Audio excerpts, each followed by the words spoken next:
Hello, it's me, Iris.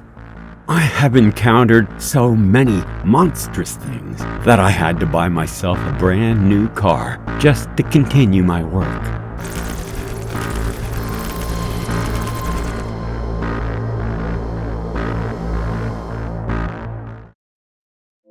One day around 8 p.m., when I was about halfway through eating a hamburger, I got a phone call from a customer of mine. I quickly picked up the phone, but strangely, on the other end of the line, no one said anything.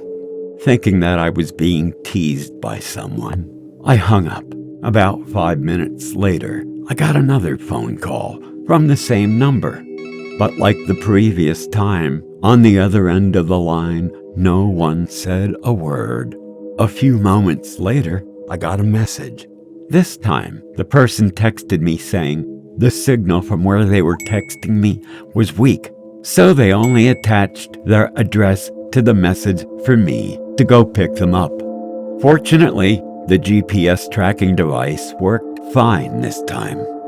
But I encountered something more dreadful than that. While I was driving on a mountain pass, which was near to the pickup point, my car suddenly stalled. No matter what I did or tried, I couldn't get it to work. Having no other choice, I had to text them back to tell them that my car was broken, hoping that they would sympathize with my situation. I informed them to text another driver to assist them. After that, I immediately called the rescue team. I sat in my car for about 20 minutes. From where I could see, many people were moving toward me. There was a thick fog outside. My night vision was very poor. But as my eyes began to acclimate to the darkness, I was able to make out some kind of shadows moving slowly in my direction. And I was cheerfully certain that it was the rescue team. But as they got closer, something strange, like the silhouette of some creatures, and I could see what appeared to be a human form, with 2 arms, 2 legs, but their posture was weirdly strange. They walked with a hunch on their backs, and they were too small to be human. Suddenly, out of nowhere, a blast of icy cold air hit me, instantly freezing my spine. I felt paralyzed from the cold. My entire body trembled uncontrollably. I quickly checked all the doors to make sure that I'd locked them. But in a panic, I realized that the passenger side window was still open. Nervously, I quickly rolled it up. Then suddenly, an arm reached in from outside. The arm gripped the door in front of me, growling and making strange vocalizations, like some kind of alien, making screeching cries.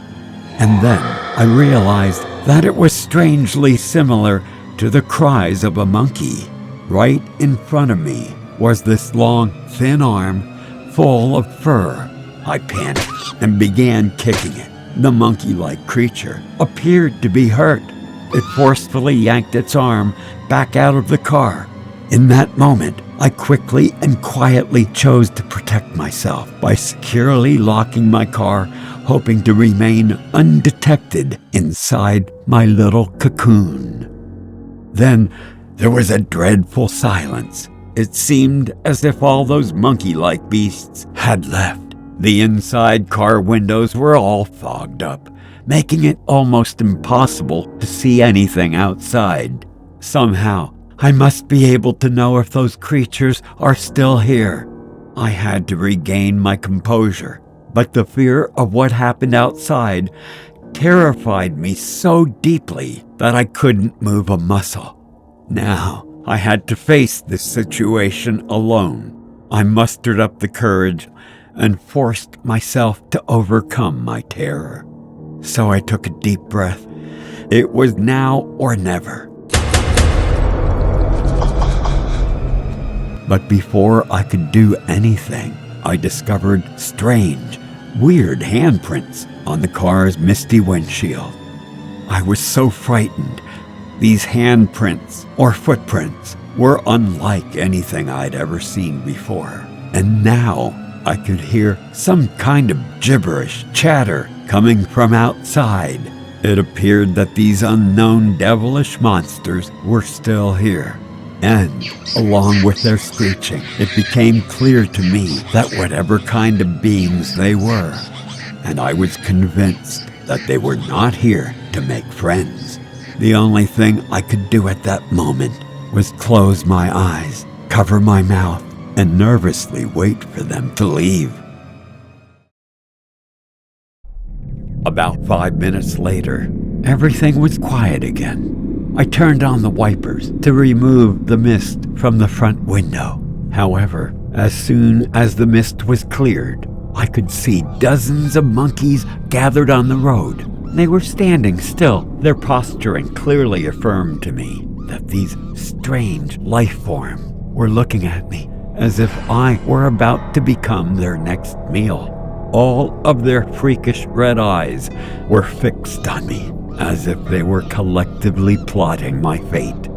I was still horrified when a monkey leaped forward toward my car, revealing its sharp fangs, while making wheezing sounds and drooling all over the car with the kind of foam that one might expect to see from a dog with rabies. I was praying that the rescuers would come to rescue me in time. But looking at those monkeys, I could tell that they were very hungry.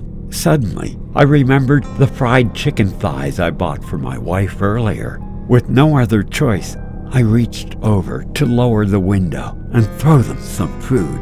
Unexpectedly, my plan worked. The crispy chicken thighs immediately distracted them, and those red-eyed monsters began to lose interest in me as they slowly and gradually left me and my car in peace. However, right after that, the monkeys turned their gaze back to my car. It seemed like I made a critical error in my tactics. My actions led them to react to me as if I was harboring a staging area for more food. They came rushing at my car again. The windshield started to crack from their pounding. I could feel extreme danger approaching me. Suddenly, a great light shone directly on them, making them scatter in all directions. Luckily, the rescue team had arrived, and those monkey-looking minions saw a lot of people and immediately ran into the forest.